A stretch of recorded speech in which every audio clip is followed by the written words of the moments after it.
दापोली खेड मंडणगडचा म्हणतोय प्रत्येक मतदार, दापोली खेड मंडणगडचा म्हणतोय प्रत्येक मतदार।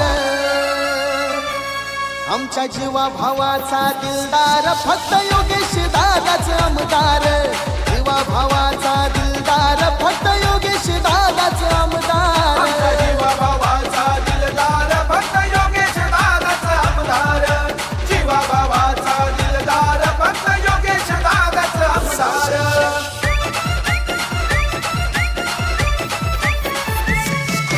दापोली केळसकर नाक्यावर शिवरायांचा पुतळा उभारला, शिवरायांचा पुतळा उभारला। 100 खाटांचा सरकारी दवाखाना दादांच्या कृपेने साकार झाला। दादांच्या